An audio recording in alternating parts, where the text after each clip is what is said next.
gonna take you back to the past. He's gonna take you back to the past to play the shitty games that suck ass. He'd rather have a buffalo take a diarrhea dump in his ear. He'd rather eat the rotten asshole of a roadkill skunk and down it with beer. He's the angriest gamer you've ever heard. He's the angry Nintendo nerd. He's the angry Atari Sega nerd.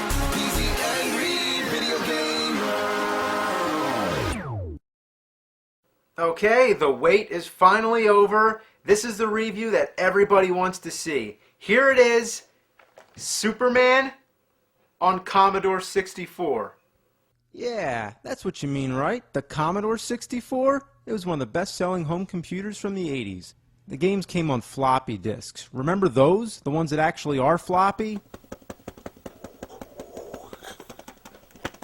Let's pop this fucker in, turn this son of a bitch on, and play some Superman. Well, this is the startup screen. You never know what to do unless you have the instructions. You gotta type load, parenthesis, asterisk, parenthesis, comma 8, comma 1, and then return. And then it goes to black, and a few seconds later it says, now loading Superman. At least that lets you know you did it right. But then you gotta wait for the piece of shit to load. Remember those early CD-based game consoles like the PlayStation, and you'd always have to wait for everything to load? Well, it's nothing like that. This thing actually takes 2 minutes and 7 seconds. Yeah, I timed it. Then the title screen starts up with the music and you're like, wow! But wait, what the hell's this? Type in the character that appears in column 9, row 10? Oh, come on, I gotta get the code card. Yeah, the code card. Match up the damn numbers and there you go, it's 5. Why do I gotta do that? So you pick your difficulty and then guess what? It's gotta load again! 54 seconds this time. Not long, but seems like an eternity. So anyway, you get this comic book storyline thing, and then, you son of a bitch. Probably 2 weeks later, when you finally start playing the game, you'll be surprised that the graphics are quite decent and the gameplay is self-explanatory. You just fly around and shoot stuff. You don't have to be Clark Kent and find subway passes or any bullshit like that. So it's actually better than the Nintendo version. But that's not saying much. That's like saying the shit that I took last night was better than the shit I took the day before. Controller's a piece of fuck, but at least it's one of those kind where you can plug in most of the Ataris or the Sega Genesis controller. Isn't that amazing? The first level has a 3D perspective. The second level, you're protecting a space shuttle from a bunch of asteroids. This one's more like a 2D shooter. The third level's like a side-scroller, so it has some variety. But this has got to be one of the most annoying stages in video game history. Every time you get hit, you fly back. Fuck. Fuck. Fuck! Fuck! It's enough of this shit. But wait, this isn't what you want to see, is it? Nah, you want to see this, right? Oh, come on, you really want to make me play this? Well, I'm going to do it just for you, because I like you a lot. Now don't take that too serious. Here it goes. I'm turning on the power. First, you're greeted by a smiling cartoon fox. Titus? What the fuck is that? Well, the official title of the game is just Superman, but probably because of the Nintendo 64's tradition of putting 64 at the end of so many titles, it's no wonder that it got that reputation. The first thing that bothers me is the stock music. Why not the Superman theme? You know, the John Williams one? Why don't any of these games have that? Immediately as the game begins, you have to start flying through rings.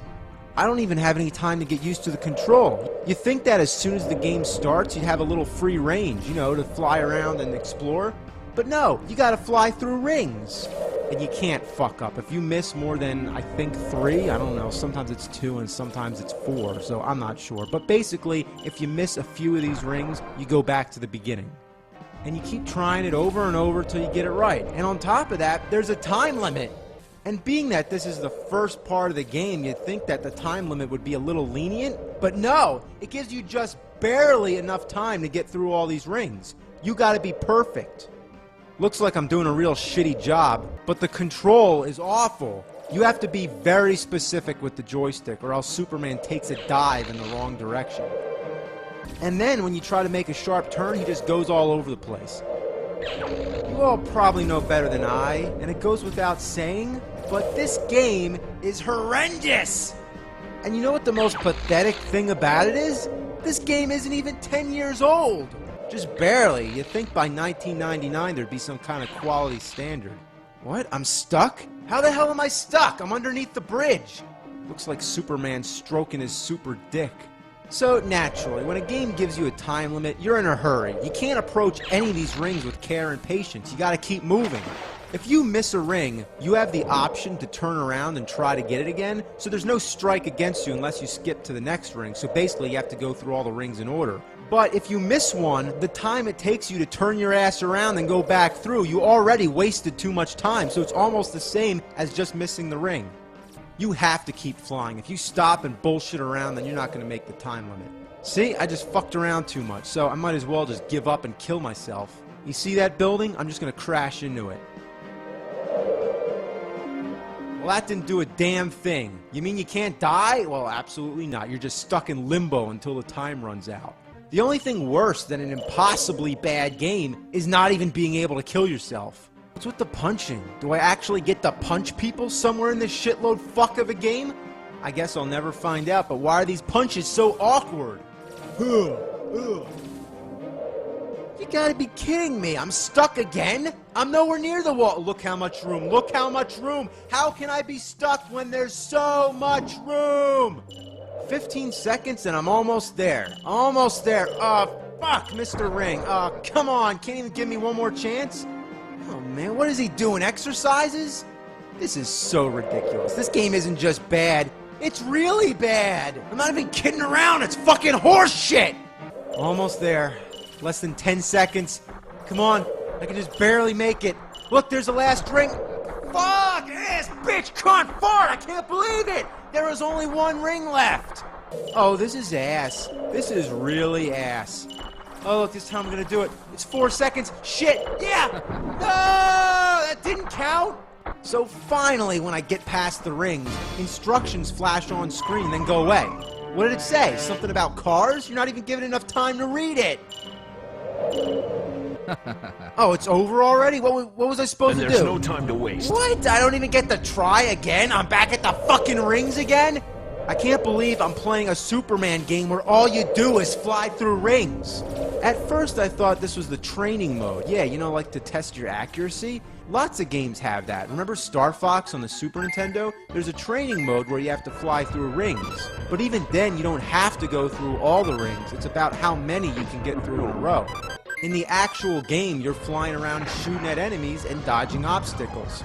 So what the hell is this shit? You should be fighting bad guys, not testing your flight skills with some of the worst control accuracy ever in a video game. But it actually does have a practice mode. Out of curiosity, I tried it out just to see what it is, and guess what it is? Going through rings. Yeah, what'd you expect? So once again, I'm at the next part. The message flashes on the screen for barely a second, and then you have 6 seconds to do whatever. Fuck. Back to the rings again.